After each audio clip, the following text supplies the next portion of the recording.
രാജ്യത്തെ ആദ്യ generative AI കോൺക്ലേവിന് നാളെ കൊച്ചിയിൽ തുടക്കമാകും. ജനറേറ്റീവ് AIയുടെ ഹബ്ബായി സംസ്ഥാനത്തെ വളർത്താനും സാമ്പത്തിക വളർച്ചയെ ഉത്തേജിപ്പിക്കാനും കോൺക്ലേവ് വഴിയൊരുക്കും.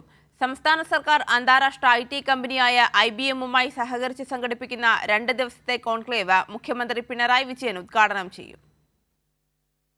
നിർമ്മിത ബുദ്ധി മേഖലയിലെ കരുത്ത് തെളിയിക്കാനൊരുങ്ങുകയാണ് കേരളം. ഈ രംഗത്ത് വൈവിധ്യമാർന്ന സംരംഭങ്ങൾക്ക് തുടക്കം കുറിക്കുന്നതിനും നിക്ഷേപം ആകർഷിക്കുന്നതിനും സംസ്ഥാനം പൂർണ്ണ സജ്ജമെന്ന ലോകത്തിന് മുന്നിൽ തുറന്നുകാട്ടാൻ സർക്കാർ തയ്യാറായി കഴിഞ്ഞു.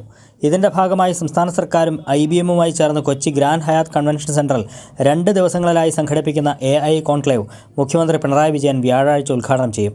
ഇൻഡസ്ട്രി 4.0യിലേക്ക് കേരളത്തെ മികച്ച രീതിയിൽ എത്തിക്കാനുള്ള ശ്രമത്തിൻ്റെ ഭാഗമാണ് ജൻ AI കോൺക്ലേവ് എന്ന് മന്ത്രി P. രാജീവ് പറഞ്ഞു. വന്നതിൽ നിന്ന് സെലക്ട് ചെയ്തിട്ടുള്ള 1500-ലധികം പേരുകളാണ് ഇതിൽ പങ്കെടുക്കുന്നത്. ഈ മേഖലയിൽ ലോകോത്തര വിദഗ്ധർ ഈ പരിപാടിയിൽ വരുന്നുണ്ട്. IBMൻ്റെ സാന്നിധ്യം നമുക്ക് വലിയ തോതിൽ ഇതിന് സഹായകരമായിട്ടുണ്ട്. കേരളത്തിൻ്റെ ഭാവി ഇത്തരത്തിലുള്ള വ്യവസായങ്ങളിലാണ്. ജൻ AI മേഖലയിൽ നിന്നുള്ള അന്താരാഷ്ട്ര വിദഗ്ധർ, വ്യവസായ പ്രമുഖർ, നയരൂപകർത്താക്കൾ, ഇന്നൊവേറ്റർമാർ തുടങ്ങിയവർ കോൺക്ലേവിൽ പങ്കെടുക്കും. നിർമ്മിത ബുദ്ധിയുടെ പരിവർത്തന സാധ്യതകളും സമൂഹത്തിലും സമ്പദ്വ്യവസ്ഥയിലും അതിൻ്റെ സ്വാധീനവും സമ്മേളനം ചർച്ച ചെയ്യും. പ്രഭാഷണങ്ങൾ, പാനൽ ചർച്ചകൾ, സംവേദനാത്മക സെഷനുകൾ എന്നിവയാണ് സമ്മേളനത്തിലെ പ്രധാന അജണ്ട. പങ്കെടുക്കുന്നവർക്ക് AI സാങ്കേതികവിദ്യയിലെ ഏറ്റവും പുതിയ മുന്നേറ്റങ്ങൾ നേരിട്ട് മനസ്സിലാക്കാൻ സാധിക്കുന്ന സംവിധാനവും ഉണ്ടായിരിക്കും. ഡെമോകൾ, ആക്ടിവേഷനുകൾ, വ്യവസായ വിദഗ്ധരുമായുള്ള കൂടിക്കാഴ്ച എന്നിവയും കോൺക്ലേവിൻ്റെ ഭാഗമായി ഒരുക്കിയിട്ടുണ്ട്.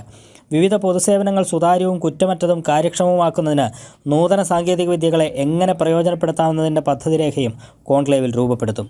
കൈരളി ന്യൂസ്, കൊച്ചി.